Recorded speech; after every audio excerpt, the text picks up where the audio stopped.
श्री सीतारामचंद्राभ्याम नमः। आज हम महाभारत की कथा से प्रारंभ करते हुए श्लोकों को समझने का प्रयास करेंगे। महाभारत के आदि पर्व में कथा आती है। कथा गुरु सेवा से संबंधित आती है। तो घटना कुरुक्षेत्र की है। कुरुक्षेत्र में आयोधौम्य नाम के एक ऋषि हुए हैं। उनके 3 प्रमुख शिष्य थे। एक का नाम था आरुणि, दूसरे का नाम था उपमन्यु, तीसरे का नाम था वेद। वैसे उनके आश्रम में बहुत सारे शिष्य थे, परंतु जो प्रमुख जिनकी कथाएं आती है उसमें इन तीनों का नाम आता है। उनमें जो आरुणि था वो पांचाल देश का था, पांचाल देश का निवासी था। अब होता ऐसा है कि गुरुकुल की परंपरा रहती है कि गुरुकुल में जो राजा के द्वारा धन प्राप्त होता है उसकी आवश्यकता अत्यंत न्यून होती है।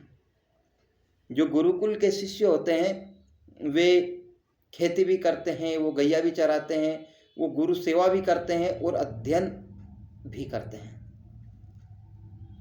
इस प्रकार की परंपरा वहां पर वर्षों से चली आ रही थी। अब होता क्या है कि वर्षा ऋतु का समय होता है और उत्तर भारत में सामान्यतः चावल की खेती होती थी। तो वर्षा जब आने लगती है तो आयुधौम्य है अपने शिष्य को बुलाते हैं। बोले आरुणि, आरुणि कहाँ हो आरुणि? आरुणि प्रकट होता है। आरुणि आता है जहाँ भी होते हैं और बोलते हैं देखो अपने खेत तरफ जाकर देखो, उधर वो पानी की पाल नहीं फूट जाए। तो क्या हो, जो धान का खेत होता है, धान के खेत में चारों तरफ एक बाउंड्री जैसी, एक ऊंची पाल जैसी बनाते हैं ताकि उसमें पानी स्थिर हो सके। पानी उसमें जितना अधिक रहेगा उतनी अच्छी खेती उस चावल की होती है। पानी भर जाता है तो और अच्छी होती है। और वर्षा ऋतु में खेत के अंदर पानी भरने का काम होता है। तो एक खेत का पानी दूसरे खेत में ना चला जाए इसलिए वहां पर ऐसी पाल जैसी ऊंची पाल होती है। और बरसात में ऊपर से पानी गिरता है तो बहुत बार पाल फूट जाती है और सारे खेत का पानी बह जाता है। तो उसका असर फसल के ऊपर होता है। तो आयुधौम्य बोलते हैं आरुणि तुम जाकर देखो खेत के पाल नहीं फूट जाए।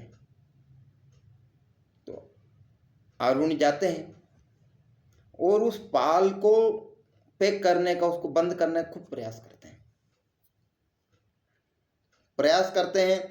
उस पर मिट्टी डालते हैं, दूसरी जगह से मिट्टी उठाकर डालते हैं, पर वो पानी का बहाव तेज रहता है। पूरे खेत का पानी एक ही जगह से निकलता है तो वो फोड़ के आगे निकल जाता है। कुछ पत्थर ढूंढ के लाता।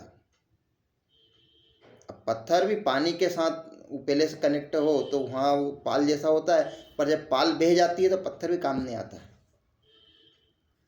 पत्थर भी बह जाते हैं और धीरे धीरे वो जो छेद जो रहता है, वो पाल का जो टूटा हुआ हिस्सा रहता है वो बढ़ता जाता है, अधिक हो जाता है। तो आरुणि क्या करता है कि स्वयं उस पाल के ऊपर लेट जाता है।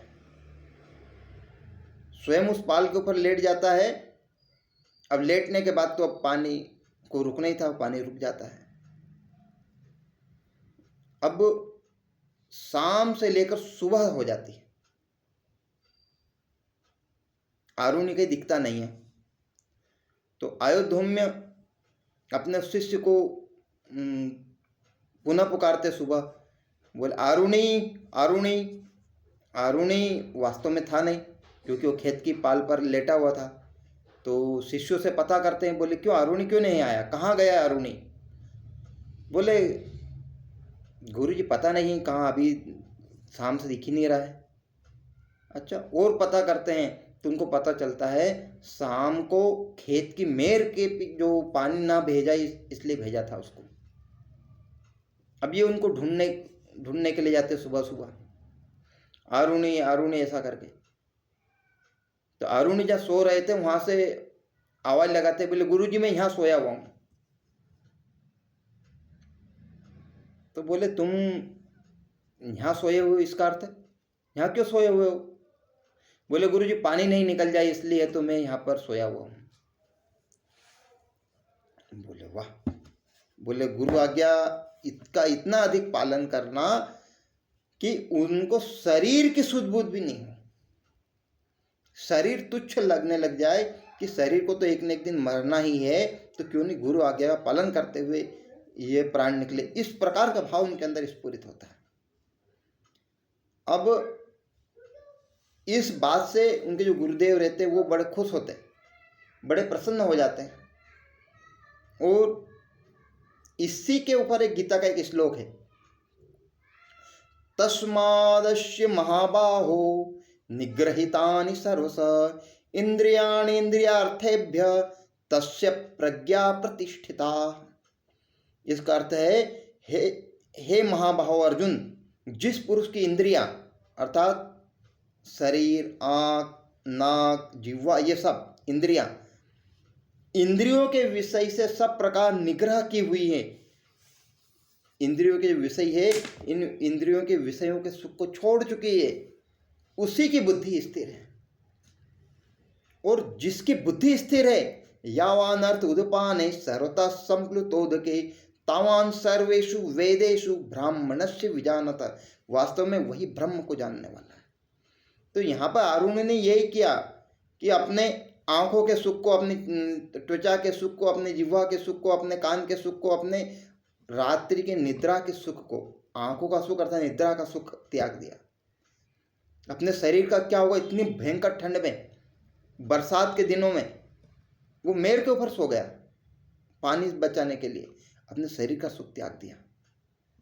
तो जिसकी मन और इंद्रियों में संसार का आकर्षण नहीं है, वास्तव में उसकी बुद्धि प्रतिष्ठित है, वो उसकी बुद्धि स्थिर है। अर्थात संसार के साथ व्यवहार करते समय अथवा एकांत में चिंतन करते समय, किसी भी अवस्था में इंद्रियां भोगों में अथवा विषयों में प्रवृत्त नहीं होती, लगातार उसका आकर्षण, उसका चिंतन नहीं करती, उसकी बुद्धि स्थिर है। और उसका मन इंद्रियों के साथ मिलकर उसकी बुद्धि को विचलित नहीं करता। उसका मन बुद्धि के साथ, क्यों, बुद्धि बहुत सारे विकल्प देती है, अरे अब नींद नहीं रुक रहा है तो क्या करें, चले जाओ रात में, इसको छोड़ दो। पर नहीं, मन और बुद्धि के ऊपर पूर्ण नियंत्रण करने वाला व्यक्ति, उसकी बुद्धि स्थिर मानी जाएगी। उसकी बुद्धि स्थिर है, वो किसी भी हद तक गुजर सकता है। वो छोटी सी बात के लिए अपने शरीर को ऐसे दांव पर लगा देता है जैसे ये नश्वर चीज है, ये बहुत तुच्छ चीज है, इस प्रकार का भाव। किसी भी अवस्था में उसका मन डिगता नहीं है, डिगा नहीं सकता, कारण कि उसके मन में विषयों का महत्व नहीं है। जो विषय है, सुख भोग है, उसका महत्व नहीं है। इंद्रियों में यह ताकत ही नहीं रहती कि साधक को पतन के मार्ग पर ले जाए। इंद्रिय सुख, जो शरीर का सुख है, शरीर को लालन पालन करने की इच्छा है, वो उसमें इतना सामर्थ्य नहीं होता है उसको पतन के मार्ग पर ले जाए। अतः साधक में दृढ़ता से यह भाव निश्चित कर ले कि परमात्मा की प्राप्ति ही मेरा लक्ष्य है, परमात्मा की प्राप्ति ही मेरा लक्ष्य है, भोगना व संग्रह करना ये मेरे जीवन के लक्ष्य नहीं है। ये भाव निरंतर बना रहे तो उसकी बुद्धि स्थिर हो जाती है। और जिसकी बुद्धि स्थिर हो जाती है उसको सारा ज्ञान सहज ही प्राप्त हो जाता है। इसीलिए ये श्लोक है 68वां श्लोक। तो इसी श्लोक को सहारा बनाकर कि इसने इंद्रियों के सुख को सहज त्याग दिया है। उनके गुरुदेव उनके ऊपर अत्यंत प्रसन्न होते हैं। बोले आए तुमने गीता के दूसरे अध्याय का 68वां श्लोक अपने ऊपर सिद्ध कर दिया कि तुम्हारी बुद्धि स्थिर है, और जिसकी बुद्धि स्थिर है उसको गुरु का आशीर्वाद सहज प्राप्त हो जाता है। गुरु जी सहज उनको आशीर्वाद दे देते हैं। और क्या आशीर्वाद देते हैं कि आज से तुम आरुणि से उद्दालक बन जाओ। उद्दालक नाम का जो तारा, आकाश में भी एक उद्दालक नाम का एक तारा चमकता है, तो आज से तुम्हारा जो पद है वो बहुत ऊपर हो जाएगा। और जिस ज्ञान को पढ़ने के लिए तुम आए हो वो वो तुम्हें सही तुम्हारी बुद्धि में उत्पन्न हो जाएगा।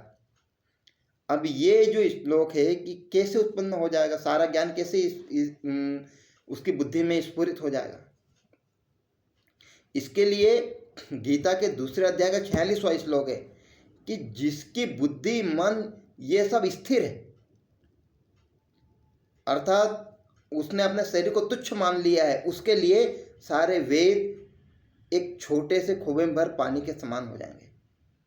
जिसके पास बहुत सारा पानी हो, एक तालाब भर के हो, उसके लिए एक अंगुल, एक खोबा भर के पानी का कोई महत्व नहीं होता है। इतना ही पानी वेदों का, वो सब शास्त्रों के ज्ञान का बचता है। तो बोले ये तुम्हें सहज ही प्राप्त हो जाएगा।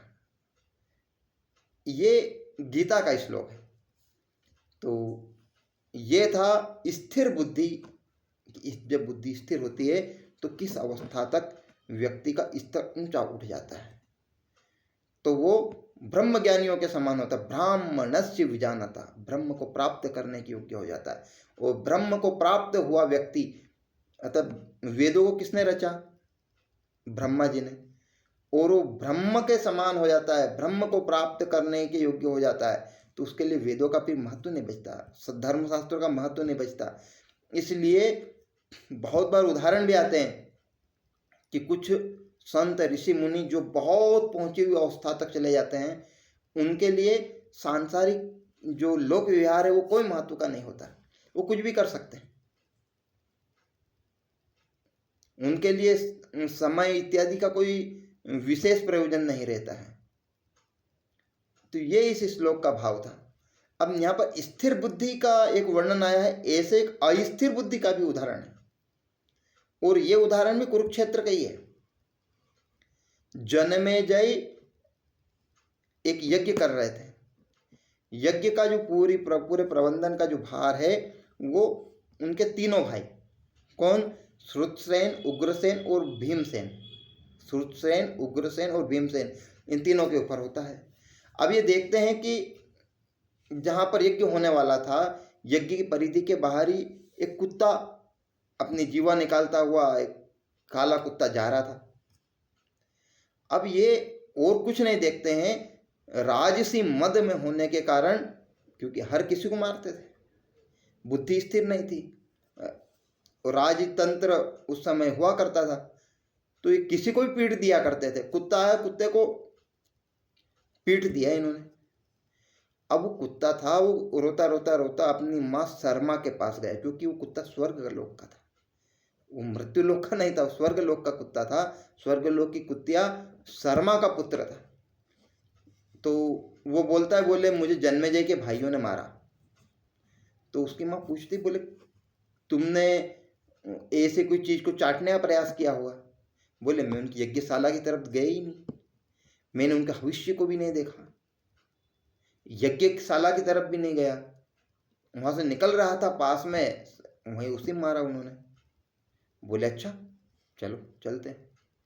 वो शर्मा कुतिया अपने बच्चे को लेकर के यज्ञ के पास, जहाँ यज्ञ होने वाला था, वहां पर गए और जन्मेजय और उनके भाइयों को बुलाया उसने। बोले बुलाओ उनको, क्योंकि ये उस समय उस लोक में या उस समय में, इस कालांतर में, ये मनुष्यों की भाषा बोलते थे, अथवा मनुष्य कुत्तों की भाषा जानते थे, ऐसा था। तो पूछते, भैया तुमने मेरे बच्चे को क्यों मारा? अब ये कोई उत्तर नहीं दे पाते, क्योंकि उसने भविष्य को देखा नहीं था, उसने कुछ चाटा नहीं था, उसने इनका कुछ नुकसान किया नहीं था, इनकी बुद्धि स्थिर नहीं थी। बस बुद्धि स्थिर नहीं थी, इसलिए मद में आकर के इन्होंने मारा था। उत्तर दे नहीं पाते हैं।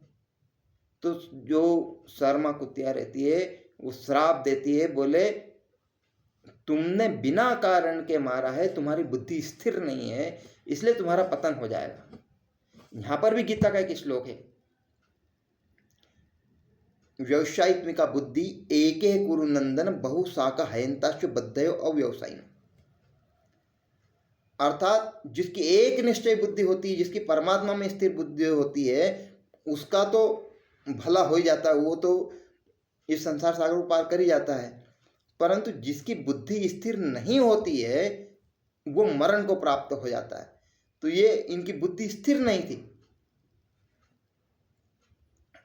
थी, इसलिए इन्होंने उस कुतिया के बच्चों को मारा। अब मारा तो वो श्राप देती, बोले अकस्मात तुम्हारे ऊपर कोई बड़ा भारी बड़ा भारी महान संकट आ पड़ेगा, भय आ पड़ेगा, ऐसा कह करके चली गई। ये बड़े परेशान थे, बोले अब क्या करें क्या करें क्या करें। तो यहाँ पर दोनों प्रकार की बातें हैं, एक में स्थिर बुद्धि है, दूसरे में अस्थिर बुद्धि है।